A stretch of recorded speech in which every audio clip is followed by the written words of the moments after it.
how can we prove that Islam is the right way of life, is the best way of life? If we analyze most of the major religions, they speak good things. Most of the major religions, they tell us not to rob, not to cheat, not to molest a woman. But the difference between Islam and the other religions is that Islam shows you a way how to achieve a state of that goodness. For example, all the religions say that you should not rob. Hinduism says that, Christianity says that, Judaism says that, Islam says the same. But Islam shows you a way how to achieve a state in which people will not rob. Islam has a system of zakat, that is every rich person who has a saving of more than the nisab level, more than 85 grams of gold, he or she should give 2.5% of that excess wealth in charity every lunar year. If every rich human being gives zakat, poverty will be eradicated from this world. There will not be a single human being who will die of hunger. And according to statistics, we come to know that the income of the 3 richest people in the world is equal to the GDP of the 47th poorest country in the world. And there's another statistics that if a few hundred richest people in the world, if they give zakat, 2.5% of the wealth in charity, poverty will be eradicated from this world. After this, the glorious Quran says, in Surah Maida, chapter number 5, verse number 38, as to the thief, be it a man or a woman, chop off his or her hand as a punishment from Allah subhanahu wa ta'ala. Non-Muslims will say, chopping off the hands in this age of science and technology, Islam is a barbaric religion. It's a ruthless way of life. And they think that if you go to Saudi Arabia, where this law is practiced, every second person you come across will have his hands chopped off. I have been to Saudi Arabia several times. I have not seen a single human being whose hands have been chopped off. There may be a few people whose hands have been chopped off, but it is not as common as they think it is. Do you know today, people look up to USA, America, as one of the most advanced countries in the world. Do you know it has one of the highest rate of robbery and theft in the world? I'm asking a simple question, that if you implement the Islamic Sharia in USA or in North America, that every rich man who has a saving of more than 85 grams of gold should give 2.5% of that excess wealth in charity, that is zakat. And after that, if any person robs, chop off his or her hand as a punishment. I'm asking a question, will the rate of robbery and theft, will it increase? Will it remain the same or will it decrease? But naturally it will decrease. It's a practical law. You implement the Sharia and you get results. That's the reason the least rate of robbery and theft in the world in any country, it's in Saudi Arabia. Similarly, most of the major religions say that you should not molest a woman, that you should not rape a woman. Hinduism says that, Christianity says that, Judaism says that, Islam says the same. But Islam shows you a way how to achieve a state in which people, no man will molest or rape any woman. Islam has a system of hijab. Normally people speak about the hijab for the woman, but Allah subhanahu wa ta'ala in the glorious Quran first speaks about the hijab for the man and then for the woman. Allah says in the Quran in Surah Nur, chapter number 24, verse number 30, say to the believing man that he should lower his gaze and guard his modesty. That whenever any brazen thought comes in your mind, whenever anyone looks at a woman, the man, he should lower his gaze.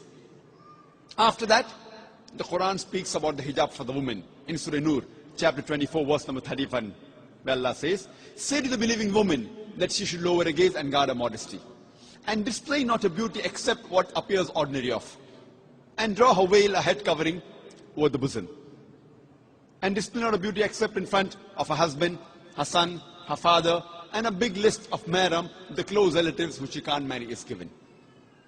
There are basically 6 criteria for hijab given in the Quran and the Sahih Hadith. The first is the extent which differs between the man and the woman. For the man, it's from the navel to the knee. For the woman, the complete body should be covered. The only part that can be seen are the face and the hands up to the wrist. The remaining 5 criteria are the same for the man and the woman. The second is the clothes they wear, it should not be tight so that it reveals the figure. Third, it should not be transparent. Fourth, it should not be so glamorous so that it attracts the opposite sex. Fifth, it should not resemble that of the opposite sex. And sixth, it should not be a sign of the unbeliever. And the reason for hijab is given in Surah Ahzab, chapter 33, verse number 59, where Allah says, O Prophet, tell your wives and your daughters and the believing women that when they go abroad, they should put on the cloak, so that they shall be recognized and it will prevent them from being molested. Quran says hijab has been prescribed for the women so that they shall be recognized and it will prevent them from being molested.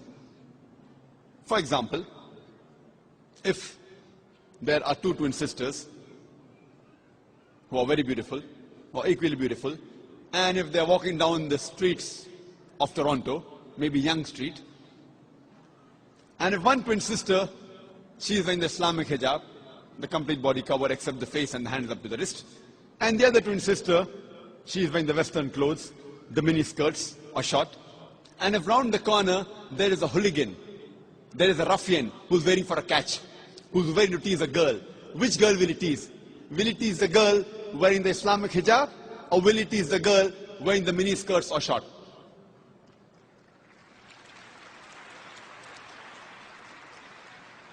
After that, the Islamic Sharia says, if any man rapes any woman, he gets capital punishment, death penalty. People say, death penalty? In this age of science and technology, Islam is a barbaric religion. It's a ruthless way of life.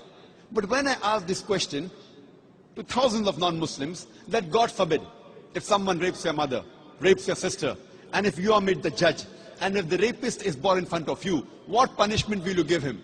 And all of them, 100% said, we will put him to death. Some went to the extent of saying, we will torture him to death. So why these double standards? Someone rapes your mother, your sister, you want to put him to death. Somebody rapes somebody else's mother or sister, you say death penalty is a barbaric law. Do you know, according to statistics, USA, which happens to be one of the most advanced countries in the world, do you know it has one of the highest rates of rape in the world? According to the FBI statistics, in 1990 alone, on average, every day, 1,756 rapes took place every day in the year 1990. According to the US Department of Justice, in the year 1996, on average, every day, 2,713 cases of rape took place. In the year 1990, 1,756. In the year 1996, 2,713. Maybe the Americans got more bold. That means every 32 seconds, one rape is taking place in USA. You know, we are here in this auditorium, maybe for the past 6 hours. Already 600 rapes may have taken place in USA till the time you are here. I'm asking you the question that if you implement the Islamic Sharia in USA, that if any man looks at a woman, any brazen thought, any unashamed thought comes in his mind, he should lower his gaze. After that, every woman should be properly covered, complete body, except the face and the hands up to the wrist. After that, any man rapes a woman, capital punishment. I'm asking the question, will the rate of rape in America, in USA, will it increase? Will it remain the same, or will it decrease? Will it increase? Will it remain the same, or will it decrease? It will decrease. It's a practical law. You implement the Sharia and you get results. That's the reason I say Islam, besides speaking good things, it shows you a way how to achieve the state of goodness. Therefore I say that Islam is the best way of life. And Allah says in the Quran, in Surah Al-Imran, chapter number 3, verse number 19, Inna Dina Indallahi al-Islam. The only religion acceptable in the sight of Allah is Islam. Takbir.